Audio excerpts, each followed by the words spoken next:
So good morning, good afternoon, or good evening, wherever you are, or whenever you are listening to this webinar. If you haven't listened to any of the webinars before, my name is Elke Edwards.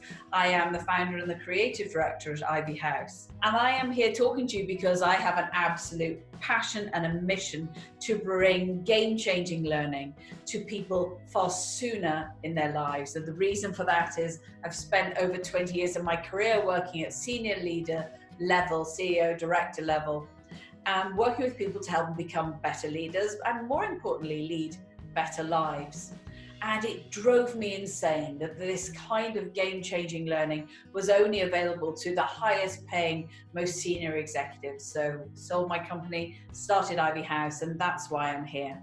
So we still work with a range of incredible organizations. We work with their emerging talent, their high potentials, their future leaders. And really excitingly, we also work with, this is just a selection of the schools we work with, but a range of different schools that are truly passionate about putting human development at the heart of how they educate their pupils. We have the Ivy House Award that can be facilitated and run by passionate, dedicated, committed teachers that believe in this kind of education. So that's who I am and why I'm here to talking to you today.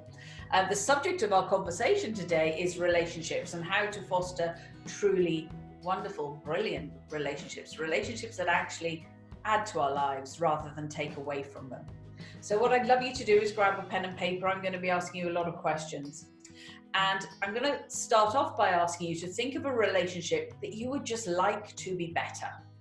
You know it could be better. Write down, name that relationship.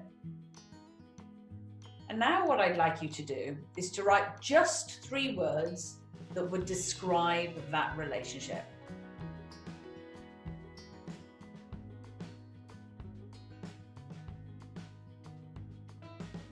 Brilliant. And my next question is if you could pick on just one thing that would make that relationship so much better, rather than them having a personality change, that's not a thing. If you could choose one thing, what would it be?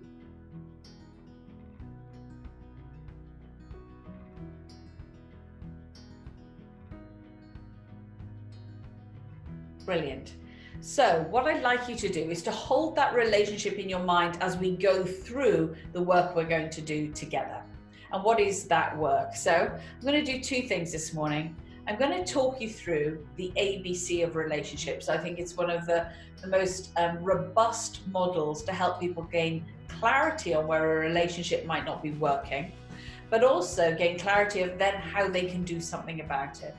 And then we're going to just look very briefly at your level of commitment to change. So let's start with the ABC of relationships. And it looks like this. A stands for aspirations and agreements. B for beliefs and behaviors, and C for communication and conversations. And of course, we're going to start with A, an aspiration. And I'd like you to think to the relationship that you've just written down and ask yourself, what are you aspiring to? What would good look like for you in that relationship?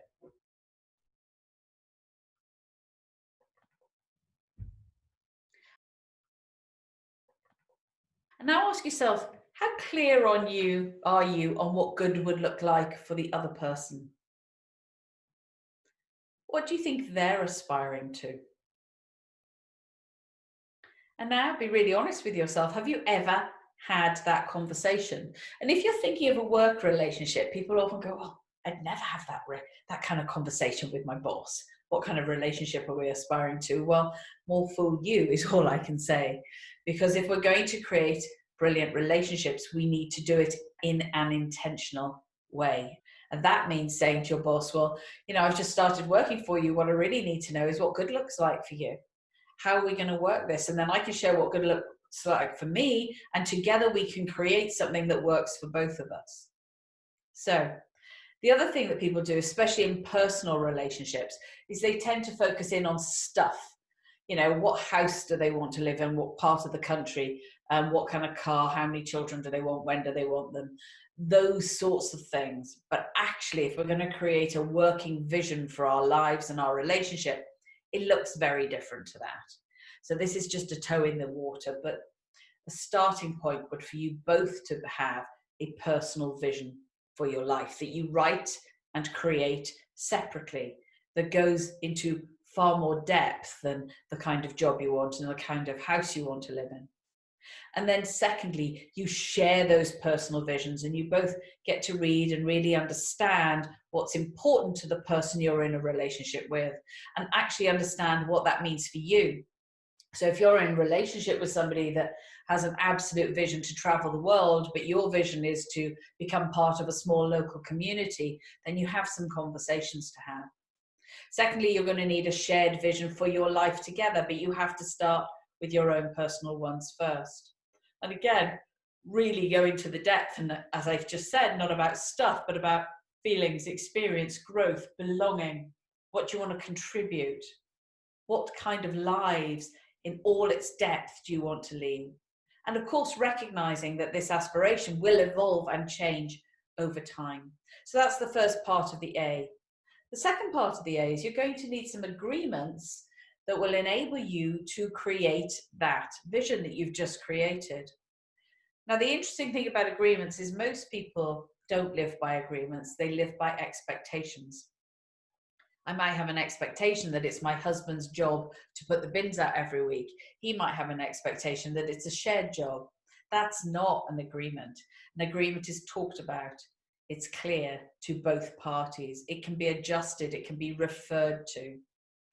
And if we are genuinely going to create the kind of lives that are possible for all of us, we need to work off the basis of agreements, not expectations. So that's the A of the model. Now let's move to the B. And I'm actually going to start, so it's beliefs and behaviors, and I'm going to start with behaviors because it is behavior that actually creates a relationship. So I want you to imagine for a moment, the two of you standing here, the behavior you put into the space between you is what creates the relationship. And the analogy I always use when I talk about relationships is baking a cake. Let's imagine that my daughter and I wanted to bake a cake together. And we started to put in eggs and flour and lemon and sugar and all nice things. And we end up with a really nice cake. But just imagine if she put in all those ingredients and I started to put in ground glass, mud, sand, grit, whatever it might be, we are not going to end up with a nice cake.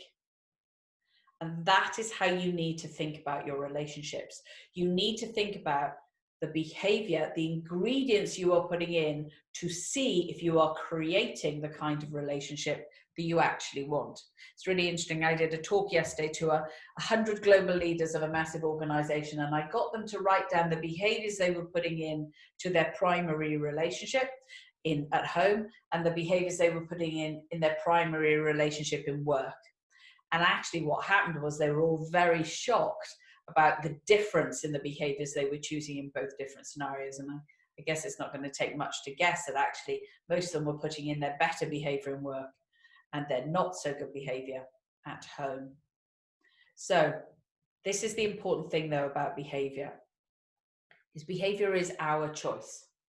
Now, we like to think it's not.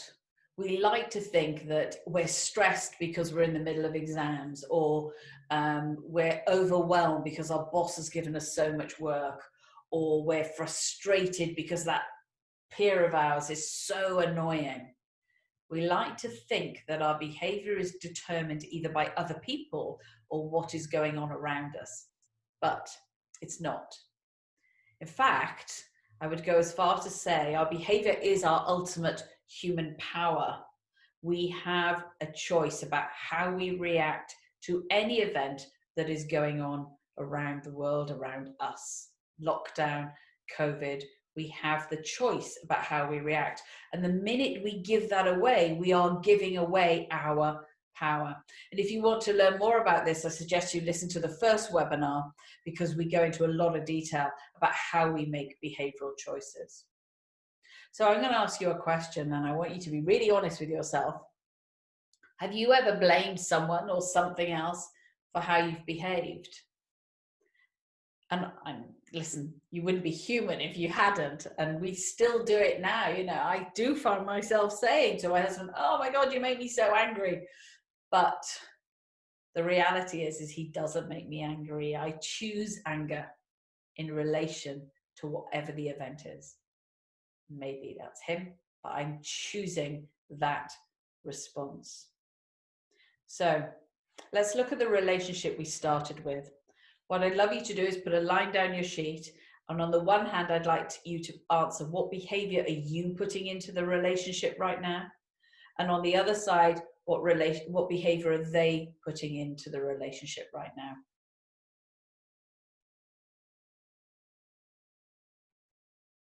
Be really honest.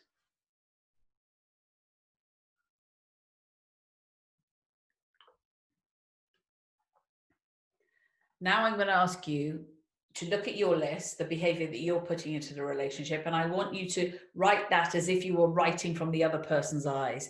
What would they tell me about the behavior you were putting into the relationship right now? What are they experiencing? See it through their eyes for a moment. Okay, now here's the next question. Is that behavior aligned to what you want, what you're aspiring to in that relationship? Are those the ingredients that will get you what you actually want from that relationship? Because here's the thing, until we start taking 100% ownership for the behavior we choose in response to any event, we're not taking ownership for who we are, how we show up to our relationships. And that is within our power. One of the things we teach very much at Ivy House is one of the habits of a courageous learner is knowing we can only change ourselves. So often when I do relationship coaching, people go, well, I just need him or her to do X, Y, and Z, and then I'll be happy. Well, if we're depending on other people to change for our own happiness, then we're in big trouble.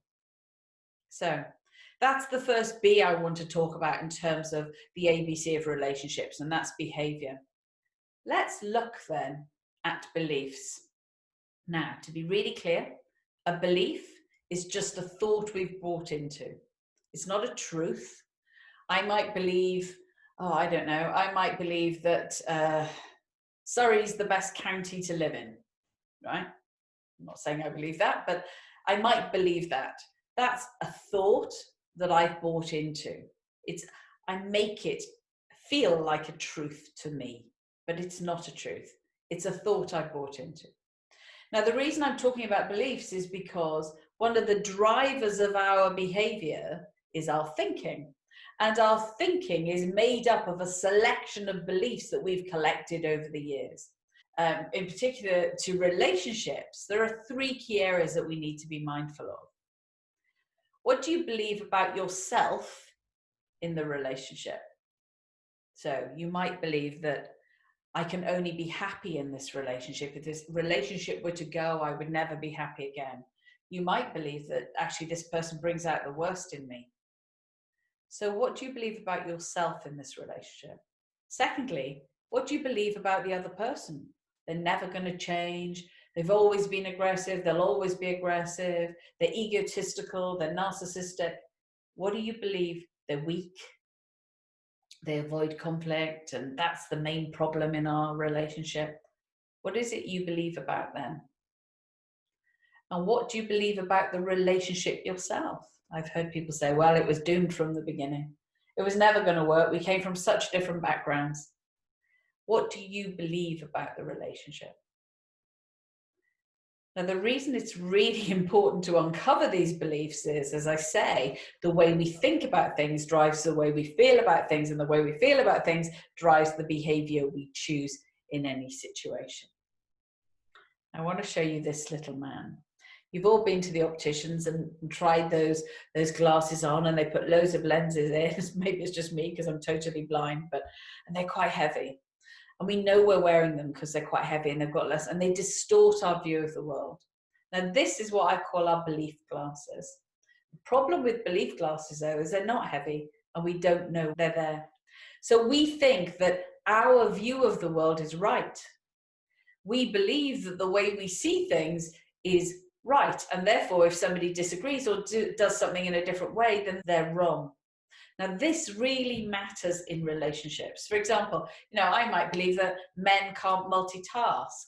Yeah, I might believe that teams can't brainstorm on Zoom, or that gut instincts are better than logic, but they're just my beliefs.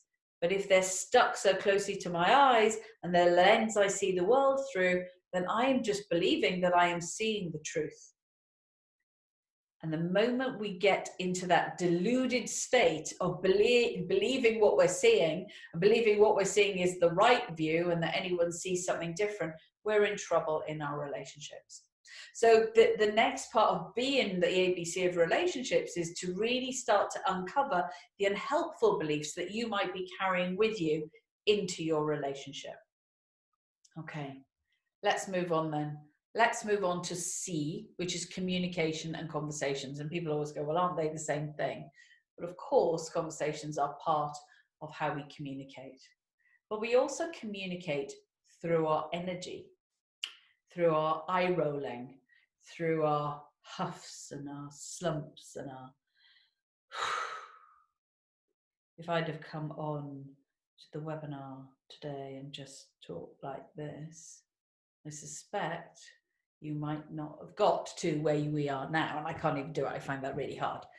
But you will know, being in relationships with all sorts of people, that we communicate through so many different ways than just having conversations.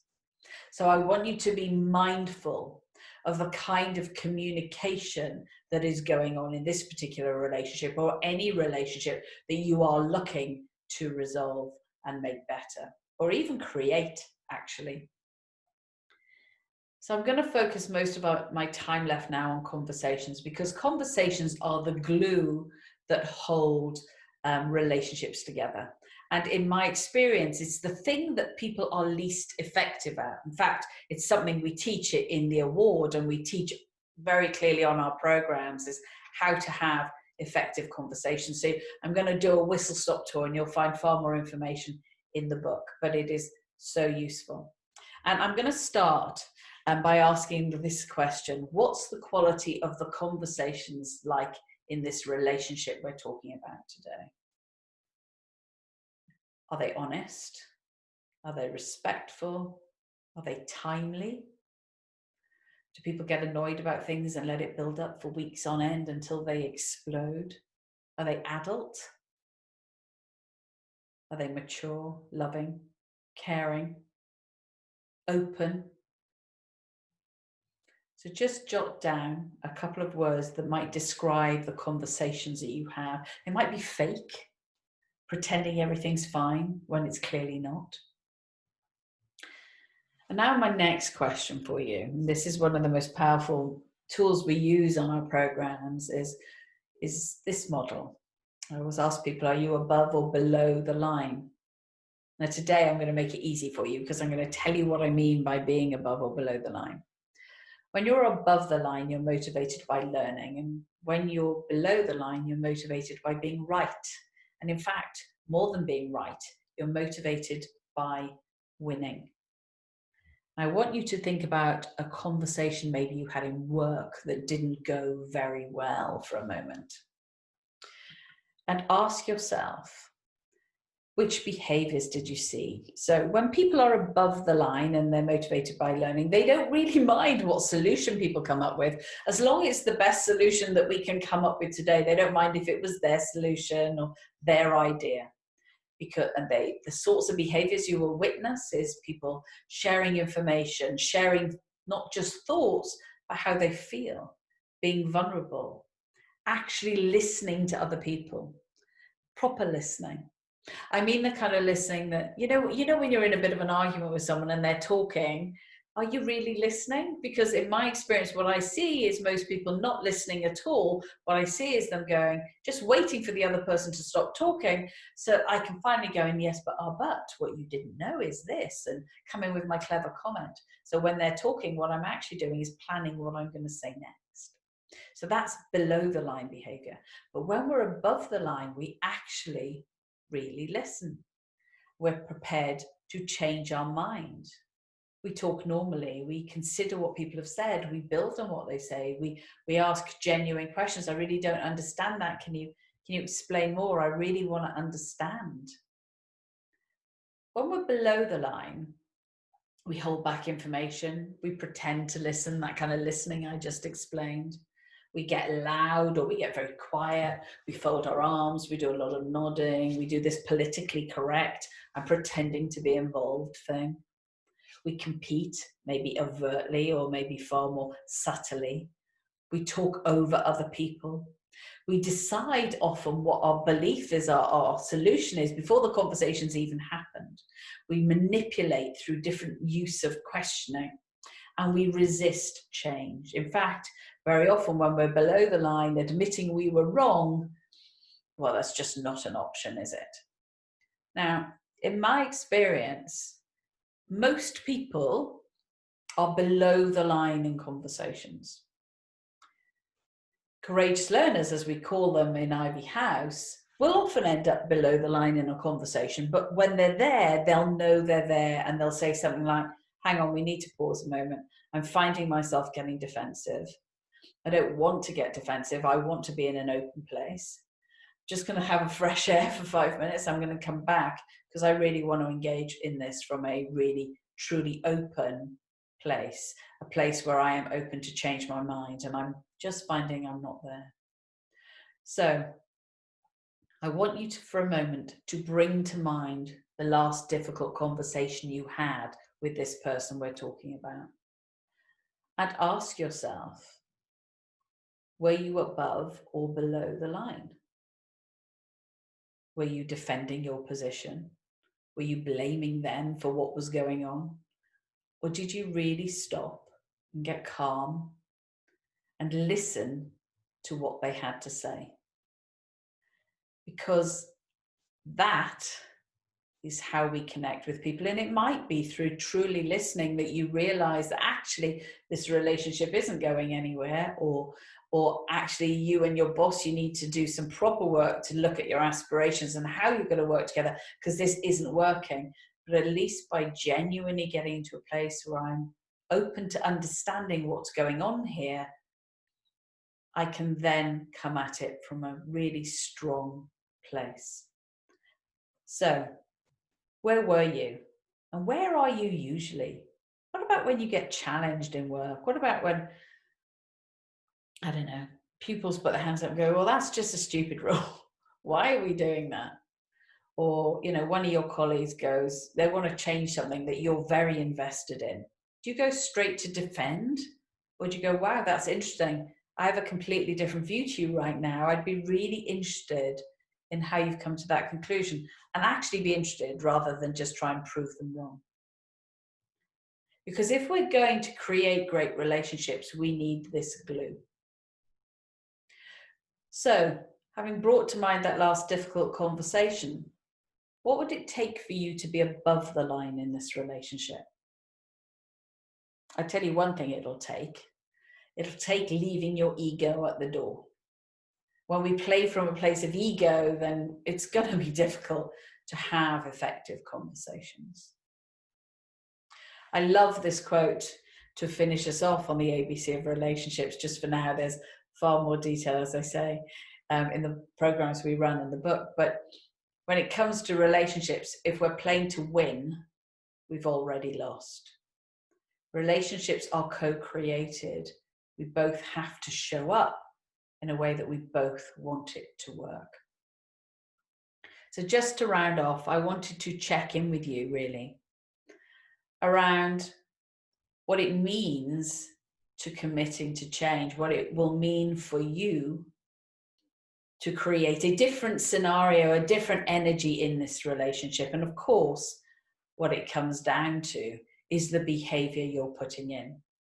It comes down to how you show up. And one of the first behaviors that you might choose to do in this new relationship is go, I've just learned about this great model, the ABC of relationships, and I'd love for us both to read through it, do the work, understand where we are. That might be a new behavior because you are proactively taking this relationship forward.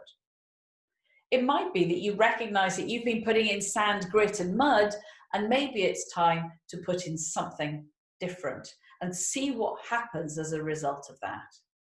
So just check in with yourself. How invested are you in the behaviors that you've been using to date? And how prepared are you to change them and do something different? So ultimately, it comes down to this question: who do you want to be? How do you want to show up to your relationships? Do you want to bring certain type of behavior or a different kind of behavior? Because it's going to get a different result. One of the Ivy House 7, the key skills that we teach in all the work we do is intentional relationships. Intentional relationships are about consciously creating your relationships from a place of trust, respect, and understanding. And that's exactly what I've been talking through with you today. So I'm going to leave you with that question really, which is, how do you want to show up to your relationships? Who do you want to be? Forget about the other people. You can't change them. You can only change you. So if you're interested in more of what I've talked about, you will find out more information in my book, Extraordinary: How to Lead a Bigger, Braver, More Meaningful Life. And that's available on Amazon. And if you want any information or you'd love to have a conversation with us about the Ivy House Award and how you can bring this learning to your pupils, you can get hold of us via our website. Thank you very much for your time today.